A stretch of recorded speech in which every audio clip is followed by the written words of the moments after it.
You can't be serious, Dad. My voice trembled, but I forced myself to hold his gaze across that enormous mahogany desk, its surface gleaming, intimidating, a silent witness to decades of decisions that built the Mercer legacy. My father, Henry Mercer, reclined in his leather chair, radiating that unshakable calm he always wore like armor.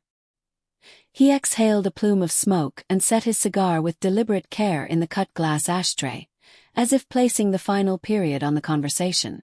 "This isn't up for discussion, Catherine," he said, his tone clipped final. The words hung in the air, heavy as the scent of tobacco and old money. My hands curled into fists at my sides. I refused to wilt under his gaze, refused to let my disappointment turn to tears. "So that's it," I demanded, voice sharp as shattered glass. "You'd really rather hand everything to Grant, someone who doesn't even care about the firm, before you'd let me prove myself? All because I'm a woman." He didn't even flinch.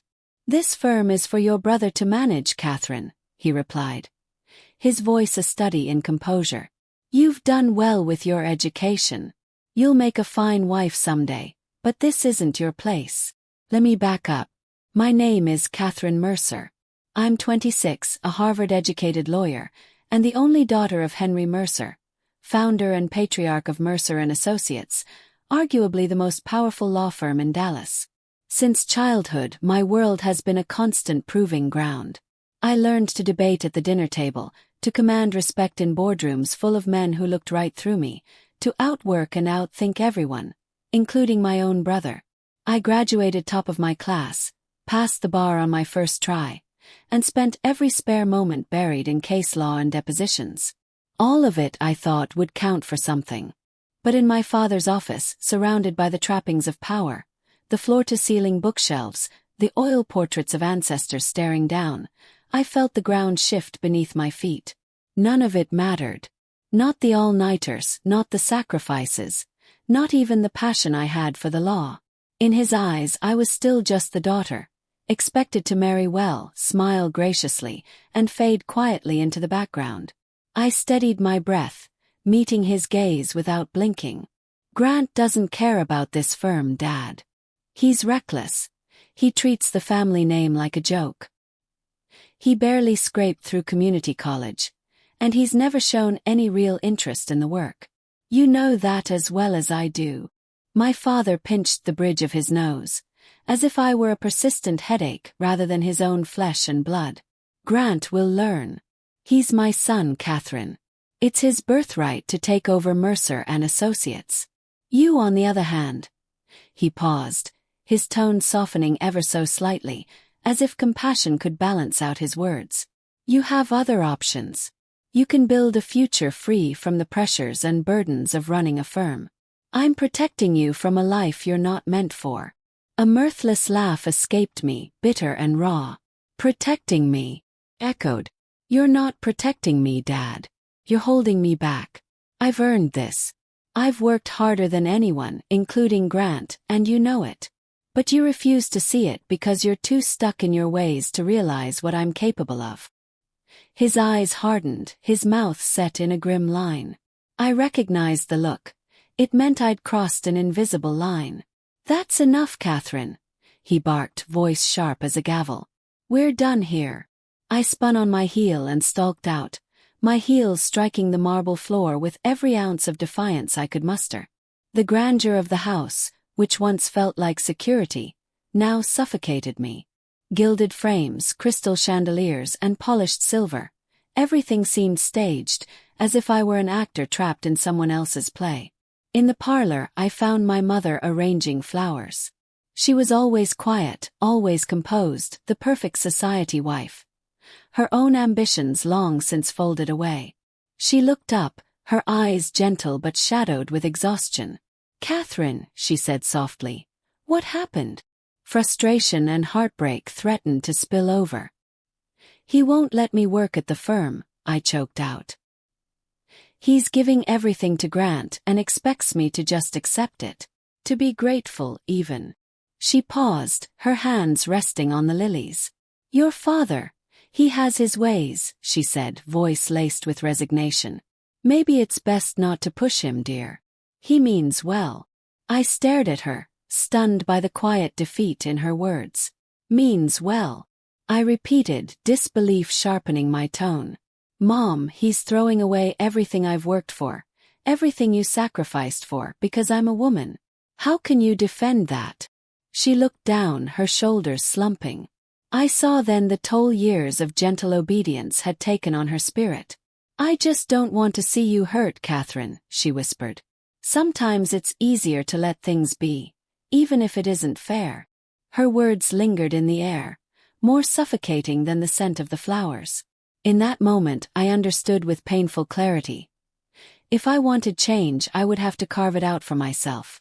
There would be no rescue, no sudden reversal, no parental epiphany. I was alone in this fight. That night I lay awake, staring at the ornate plaster ceiling, replaying every moment in my mind.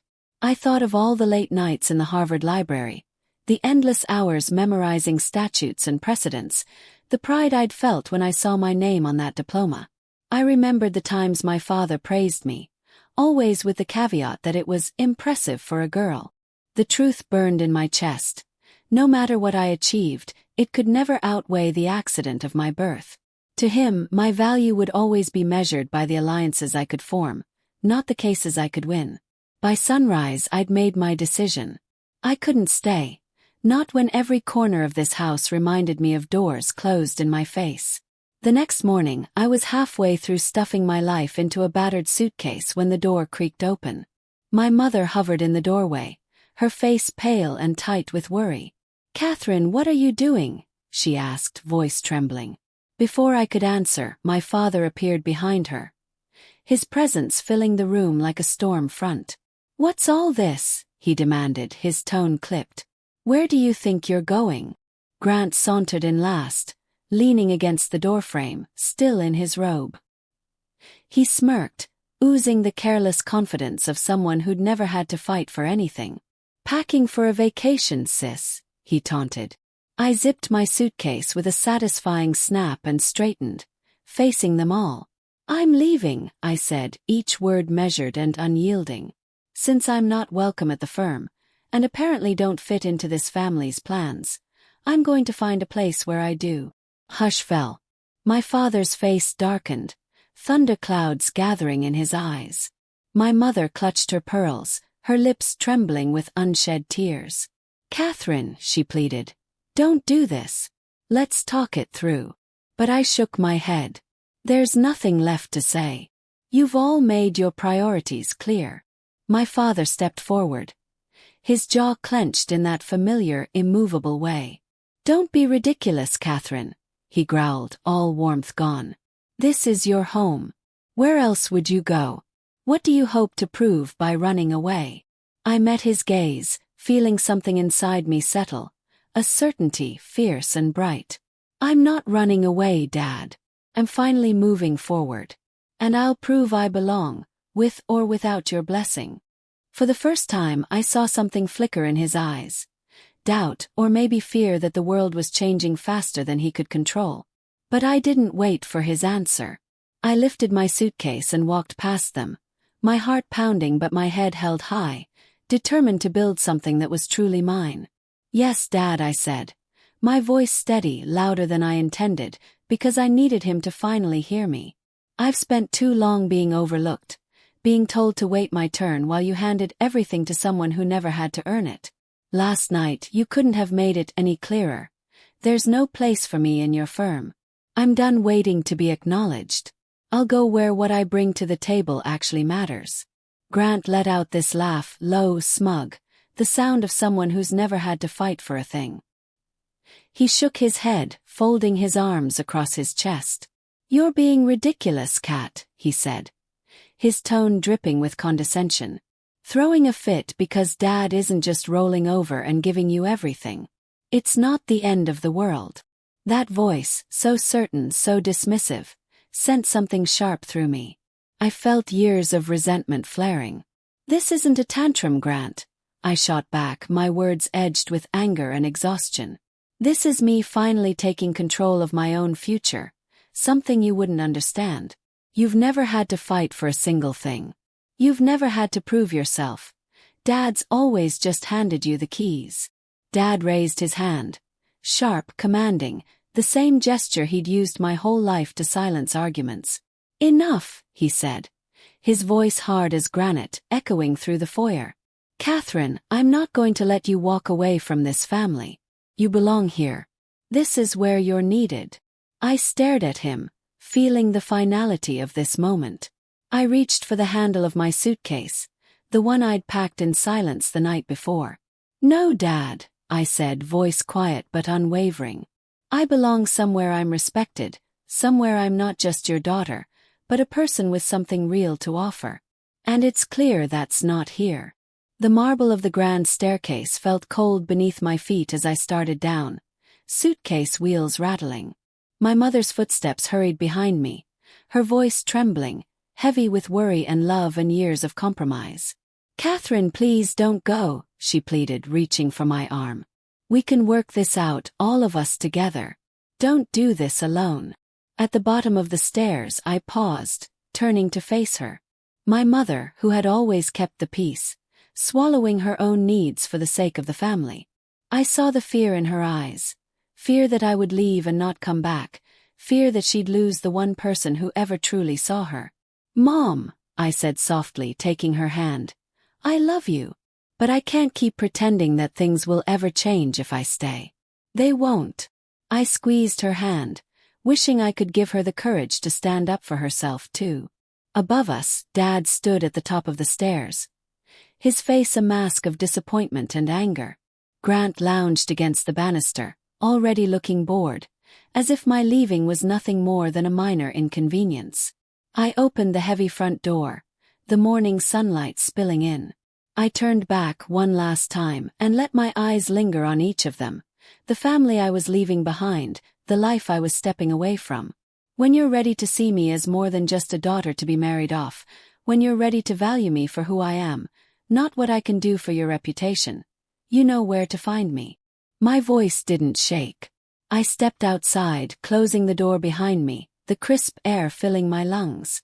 For the first time I felt a kind of lightness, fear and hope tangled together. I didn't look back.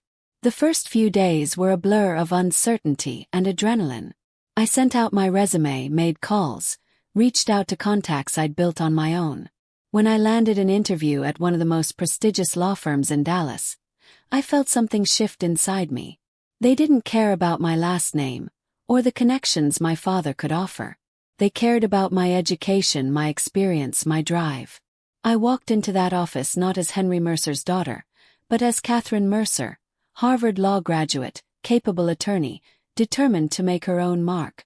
The interview was rigorous, but I felt alive, answering questions with a confidence I didn't know I had. When they called later that week to offer me the job, I felt both vindicated and terrified. But mostly, I felt a kind of belonging I'd never known. For the first time I was wanted for what I could do, not for who I was born to. Work was challenging, long hours, high expectations, cases that demanded everything I had. But I thrived under the pressure.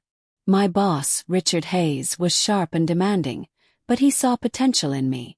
He listened to my ideas, pushed me harder, treated me like a peer. Instead of dismissing me, he challenged me.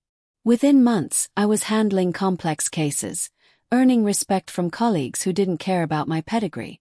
The life I was building was nothing like the one I'd imagined as a girl growing up in the Mercer estate. It was harder, yes, but it was mine. Every success felt earned. Every late night, every hard-won case, was a piece of the foundation I was building for myself. But freedom came with a price. My apartment felt empty some nights, the silence settling in after a day of relentless work. I missed my mother's quiet warmth, even if she'd never really stood up for me. I missed Grant's infuriating arrogance. It had always given me something to push against. But what hurt most was my father's indifference. He hadn't called, hadn't sent so much as a message. It was as if I'd never existed to him outside the role he'd assigned me. The months passed.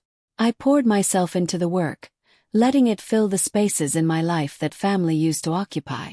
Each case was a battle, but every victory made me stronger, more certain that I'd made the right choice. I wasn't just surviving, I was growing. I started to see myself differently, not as someone trying to earn my father's approval, but as someone forging her own path. Richard noticed. He started giving me bigger, more high-profile cases. My reputation in the office grew. Colleagues sought my advice. I felt myself changing not just as a lawyer but as a person. I was taking risks, trusting my instincts, making decisions without worrying about what my family might think. With every step, I was proving that I was more than the role I'd been born into. I was Catherine Mercer. I was making my own name in a world that had always told me I couldn't. One quiet afternoon, Richard called me into his office. His space was large but comfortable. Books lining the walls, papers stacked in neat, methodical piles. He gestured for me to sit, then leaned back, his sharp blue eyes studying me with an intensity that made my pulse quicken. "Catherine," he began, his tone calm but serious, "I've got an assignment I want you to take. High stakes, a lot of moving parts. It'll put you in the center of attention, but I think you're ready." I leaned forward, curiosity and nerves mixing in my stomach. "What's the case?" He hesitated, just for a heartbeat, a rare thing for him. "Our client is suing Mercer and Associates for negligence in a major contract dispute. The case is already drawing a lot of attention. The stakes are enormous, and the outcome could have ripple effects across the industry." He watched me closely, waiting for my reaction. The words landed with the force of a punch. I felt my breath catch, memories of the house I'd left, the family I'd walked away from, surging back.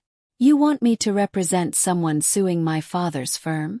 I managed, my voice tight. Richard nodded, his gaze unwavering. "I know this is personal, but I also know you're the best person for the job. I trust your judgment, and I think you're ready to take this on, not because of who you are, but because of what you can do." Sitting there, I realized this was the moment I'd been preparing for all along, a chance to prove beyond any doubt who I was and what I was capable of. Not Henry Mercer's daughter. Not a pawn in someone else's game. But Catherine Mercer, attorney, strong, capable, and finally, truly free to chart my own course. I finally found my voice, though it sounded steadier than the tremor running through me. Richard nodded as if he'd expected nothing less. "I know this is personal, Catherine, but that's exactly why I want you on the case. You know the games Mayer and Associates play, and you're one of the sharpest lawyers at this firm. If anyone can handle this and win, it's you." The words hung in the air, heavy as lead. I drew a breath, trying to process the enormity of what he was asking. "Richard," I said, slower now, each word weighted, "do you understand what this means? For me, personally and professionally. This isn't just another case file. This is my family we're talking about." He leaned forward, elbows braced on the polished desk, his eyes never leaving mine. "I get it," he said, his voice unwavering. "But this is your opportunity, Catherine. You get to take on the people who never thought you'd make it. Prove to them and maybe to yourself that you can do the impossible. Think about it. This could be the case that defines your career, the one everyone remembers." I slumped back in my chair, feeling the weight of his words settle on my shoulders like a mantle. The room felt smaller, suddenly, filled with all the consequences I could barely name. "It's a lot," I admitted softly, the edge gone from my voice. Richard's expression softened, his certainty making space for something gentler. "I'm not asking for an answer right this second. I know this hits close to home. You need space to think." I met his eyes, feeling a flicker of gratitude that he wasn't pressing me, at least not yet. "Would it be all right if I took some time? I need to really consider what this could mean. Not just for my career, but for everything else in my life." The words caught in my throat, unfinished, but the meaning hung between us. "Take the night," Richard said, his tone steady. "Just don't take too long. We need to move quickly and I want you on this. Let me know by the end of tomorrow." That night sleep was impossible.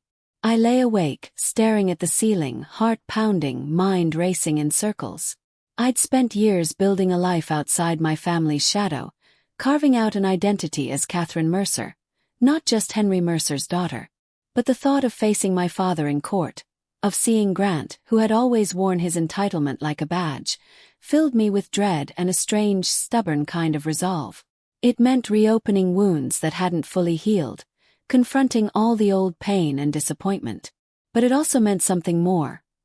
A chance to prove to them and to myself that I was capable of standing on my own. For 2 days I weighed every angle, every risk and reward. I remembered the way my father had dismissed me, as if my achievements were a footnote in a story that had always belonged to Grant. My mother's quiet, helpless sadness when she realized I'd been pushed aside. Grant's smug grin whenever he talked about the family business, so sure he was the rightful heir. But I also thought about the possibility of finally showing them who I truly was. Someone who refused to be defined by her last name. Someone who could take a stand even if it meant burning the last fragile bridge that connected me to my family. By the end of the second day, clarity settled in like a sunrise. I walked into Richard's office the next morning, my spine straight, my voice calm. "I'll take the case," I said, unflinching. Relief and satisfaction lit up Richard's face. "I knew you would," he said, a proud grin spreading across his face. "Let's get to work, Catherine. You're going to make waves with this." The day of the first hearing dawned gray and tense. The air in the courthouse was thick, heavy with anticipation. I walked in, briefcase in hand, my client at my side. With every step, my nerves threatened to overtake me, but I pressed forward, heels tapping a determined rhythm across the polished floor. My client looked to me for confidence, and I gave it to her, even as my thoughts churned with anxiety about what was ahead. Then I saw them, my father and Grant, seated at the opposing table. The moment they realized it was me representing the plaintiff, time seemed to slow. My father's jaw tightened, his eyes narrowed, a storm gathering behind them. Grant's mouth fell open, and for a split second, his ever-present smirk faded, replaced by a flash of uncertainty before he masked it with bravado. I set down my briefcase, refusing to break eye contact.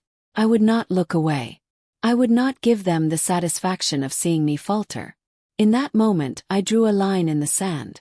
Whatever history we shared, whatever expectations I'd failed to meet, none of it would matter here. I was an attorney and I was here to do my job. For a heartbeat, my father's hard glare softened. Just a flicker, a ghost of the man I once hoped to please. Then the mask dropped back into place, and he leaned in to whisper something to Grant. I didn't care what it was. I was beyond caring what he thought.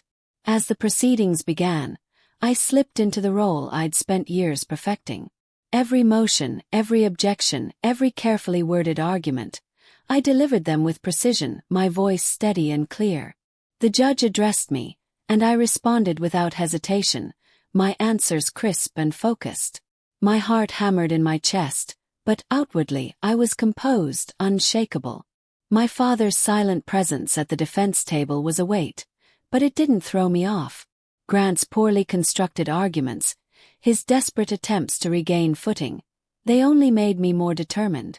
I countered every claim with evidence, dissected every loophole, and cited case law with surgical accuracy. I gave Grant no quarter, treating him like any other opposing counsel, professional, direct, and utterly unyielding. Session after session it became clear, even to my father and Grant, that I was in control. Grant's arguments crumbled under the force of my preparation. He was outmatched, scrambling to respond, visibly frustrated. My father tried to interject, offering guidance, but his interventions only highlighted Grant's inexperience. The more they struggled, the more certain I became that I was exactly where I belonged, not as the daughter or the sister, but as Catherine Mercer, the attorney they had underestimated for far too long. With each passing day, my confidence grew. I saw the shift in the courtroom, the way the judge listened more closely when I spoke, the way the opposing side's team hesitated, glancing to my father for direction. I realized I was no longer seeking my family's approval. I was building something of my own, brick by brick, argument by argument. And for the first time, I didn't feel the weight of their legacy holding me back. I felt it lifting slowly as I proved, to them and to myself, that I could stand on my own, even if it meant standing against them. But even he couldn't fix the mess Grant had made. The weight of it was palpable. It settled over the room like a thick fog, pressing in on everyone until even the most seasoned attorneys shifted in their seats. The atmosphere had changed. Gone was the brittle posturing, replaced by a heavy, silent resignation. I could see it in the way people avoided eye contact, in the nervous tapping of pens against notepads. By the fourth session, their side finally caved and offered a settlement. I caught the frustration etched deep into my father's face as their lead counsel crossed the room, papers in hand, the terms already written out. There was some obligatory negotiation, a little push, a little pull, but everyone knew the momentum had shifted for good. A few tweaks, a few signatures, and it was over. The final agreement landed squarely in my client's favor, and for a moment, I allowed myself to register the enormity of what I'd accomplished. As the paperwork made its rounds, I noticed my father watching me from the other side of the room. There was something different about his gaze this time, not just the usual sternness, but a tiredness, a kind of defeated sorrow that I'd never seen before.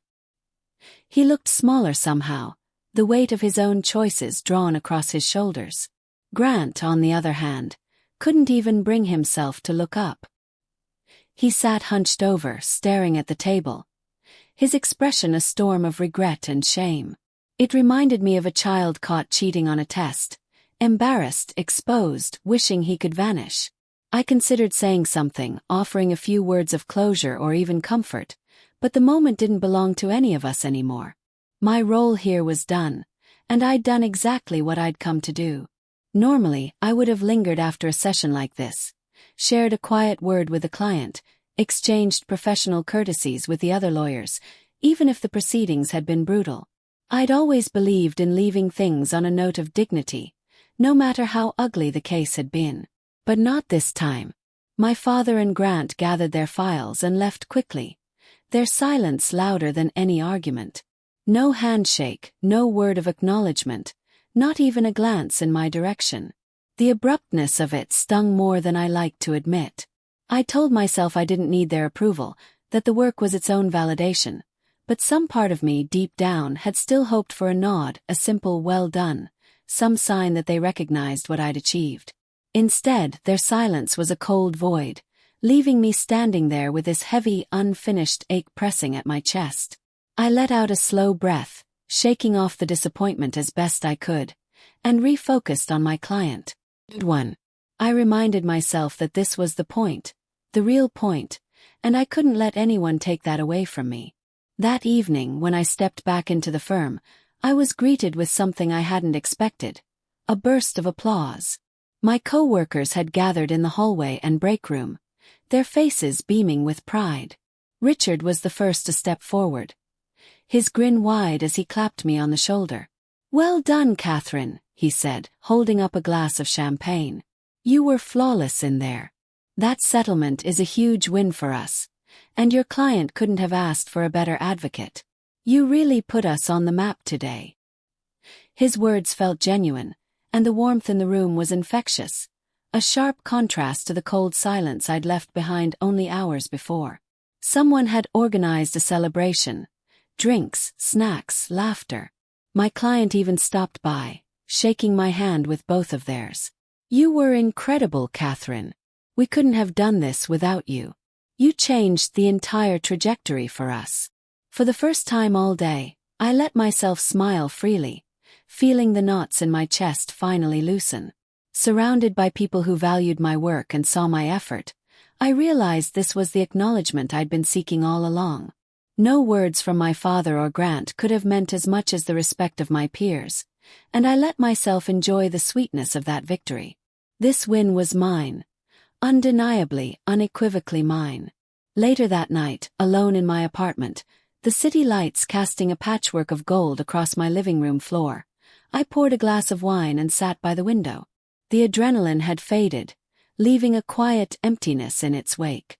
In the silence, my thoughts drifted to my family. I replayed each moment, the way my father's jaw tightened every time I spoke in court, the way Grant's shoulders slumped at the end, the way neither of them could look me in the eye. I'd expected anger or even confrontation.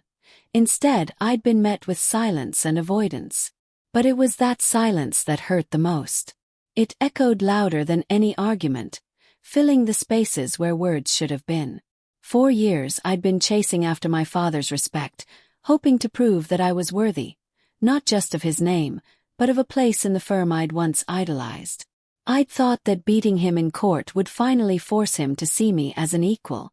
But now, sitting in the hush of my apartment, I wasn't sure what I'd actually won.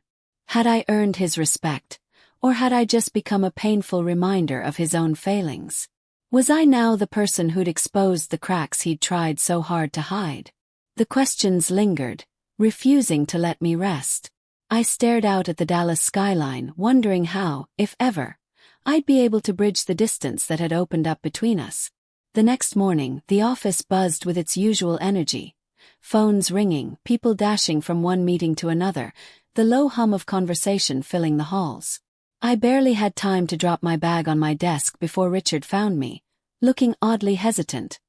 His usual confidence replaced by a touch of nervousness.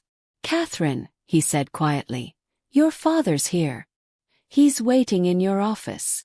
That stopped me cold.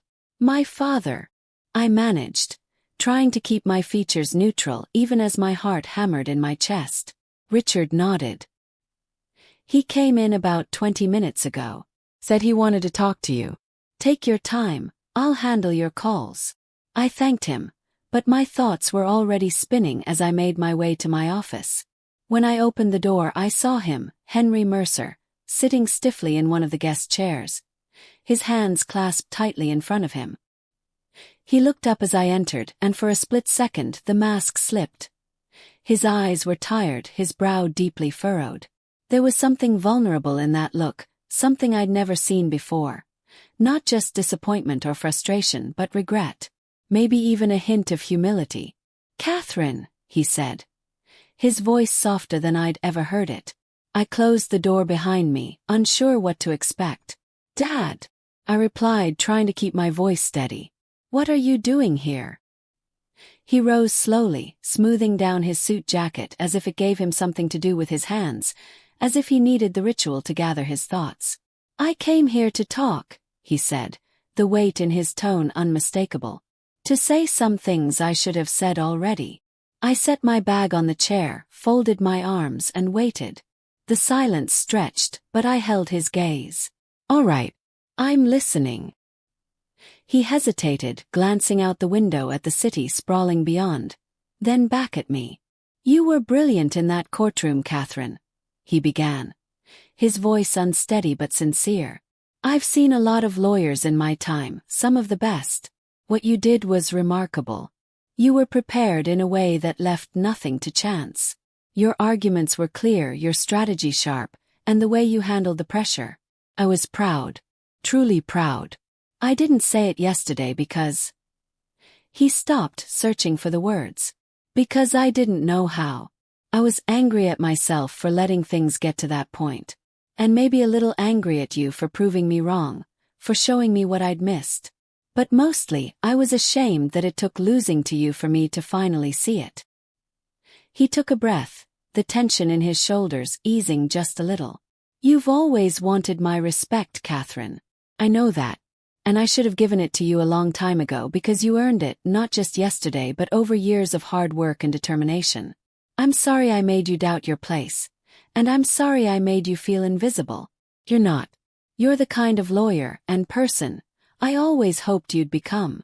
I hope someday you'll be able to forgive me for not telling you sooner." The words hung in the air, raw and honest. For a long moment, neither of us spoke. I felt the old ache in my chest loosen, replaced by something new. Relief, maybe, or the tentative beginnings of understanding. My father finally saw me. Not as his shadow, or a competitor, or a disappointment, but as his equal. And in that moment I realized that maybe, just maybe, this victory had been about more than a single case. It had been about finding my own voice, even when it shook, and finally being heard. "Professional. Relentless. You made it clear who the better lawyer was." His words caught me off guard, but I kept my face perfectly composed, every muscle practiced into stillness by years of needing to be unshakable before him. I waited, not sure if this was some new test or the start of something I'd never dared hope for. I spent so much of my life thinking legacy meant keeping everything the same. He began, voice thick with something I rarely heard, regret. A son should take over what the father built. I convinced myself I was doing the right thing by pushing Grant, even though I always knew he wasn't ready. Or willing. He ran a hand through his silver hair, fingers trembling just a fraction, and let out a sigh that seemed to carry the weight of decades. But now I see I was wrong. You're the one who's worked harder than anyone, Catherine.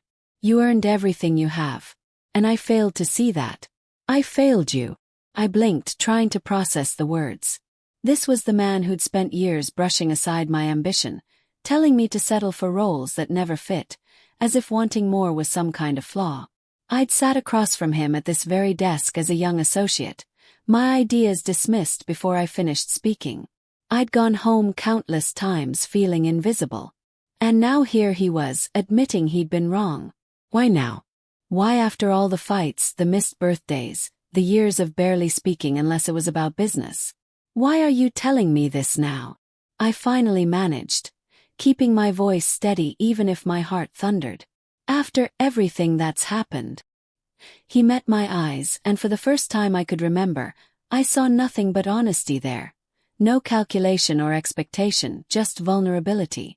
Because I finally saw what you're capable of, he said. And I realized I've been a fool. Grant isn't ready. Maybe he never will be. But you've proved you have what it takes. Not just to succeed, but to lead. He took a step closer. His posture no longer the imposing silhouette I'd grown up fearing, but something softer, almost pleading. Catherine, I'm asking you to come back. Take your place at Mercer & Associates. The firm needs you. I need you. The words hung between us, heavier than any silence. I'd spent so long fighting for just a fraction of this acknowledgement, imagining what it would feel like to be chosen, to be seen. But now that the moment was here, raw and real, I wasn't sure if I wanted it. The wounds were still fresh. Did I really want to return to the place that had cost me so much of myself? What about Grant? I asked, the question tasting like old bitterness on my tongue. What happens to him? My father's face tightened, a flicker of pain in his eyes. Maybe for Grant, maybe for himself. Grant will stay. But he'll move into a role that fits him better. This is about you, Catherine. About giving you what you've always deserved. I took a deep breath, feeling the old armor settle over me, the one I'd forged in the fires of his expectations and my own doubts. I need time to think, I said, my voice calm but with a steel edge he couldn't miss. This isn't something I can decide right now. A lot's happened, and I need a few days to figure out what's right for me. He nodded, and I saw something in his expression soften, a gentleness I'd never seen before. Of course. Take all the time you need. I'm not asking for an answer today. I just needed to say my piece. He turned to leave but paused at the door. When he spoke again, his voice was quieter, almost tentative. Catherine, he said, I know I haven't said this enough or maybe ever, but I'm proud of you. Watching you in that courtroom. You were better than I ever was. Better than I could have hoped for. The words struck deeper than I expected, unlocking something I'd kept hidden for years. I just stared at him, unsure if I could trust this new version of my father, unsure if I could trust myself to believe it. He offered a small, hesitant smile, the kind that said he was still learning how to be vulnerable, then turned and walked out, leaving me alone with the gravity of everything he'd said. Sitting at my desk in the quiet aftermath, his words echoed, better than I ever was. For so long I'd measured myself against impossible standards. His standards, hoping that one day I'd be enough. Every late night, every victory, every failure had been a silent plea for recognition. Now, having finally heard it, pride welled up inside me. Real, undeniable, and not just for his sake but for my own. I realized I'd proven something far more important, that I was strong, capable, and deserving of respect, with or without his approval. But the choice before me was daunting. Now it's late, and I'm lying in bed, staring at the ceiling, replaying every word. My father's offer is everything I once thought I wanted. The chance to return, to claim the legacy I'd imagined since childhood. But going back would mean facing old ghosts, working beside Grant, who'd never seen me as more than an obstacle, not a partner. Could I walk those halls again without feeling the sting of every slight, every dismissal? Staying here isn't easy either. This firm has become a new kind of home, one I built for myself when I chose to leave. The people here respect my voice, value my work, and the clients I've fought for have become more than just cases. They're proof that I can make it on my own. I've grown in ways I never expected, discovering a confidence that's mine alone. But it's not my legacy. It's not Mercer and Associates, the place I once dreamed of running, of transforming into something greater. If I go back, I could reshape the firm in my own image, redefine what the Mercer name stands for, and prove, both to myself and everyone else, that legacy isn't just about inheritance. It's about evolution, about having the courage to change what needs changing. I could make the firm a place where no one ever feels invisible again. But am I ready to forgive the past? Am I willing to risk reopening old wounds for the sake of a future that's still uncertain? The choice feels impossible, and it keeps me awake into the small hours. I wonder if there's a right answer at all, or if every path will demand a sacrifice. Maybe you've faced a crossroads like this, between the place you came from and the life you've built on your own. What would you do if you were in my shoes? Would you go back and claim the legacy, or keep moving forward on your own path? I genuinely want to hear your thoughts. Drop your advice in the comments. I could use the perspective. If you enjoyed the story, don't forget to like and subscribe. It helps us out and makes sure you won't miss more stories like this one. Thanks for listening, and I hope to see you next time.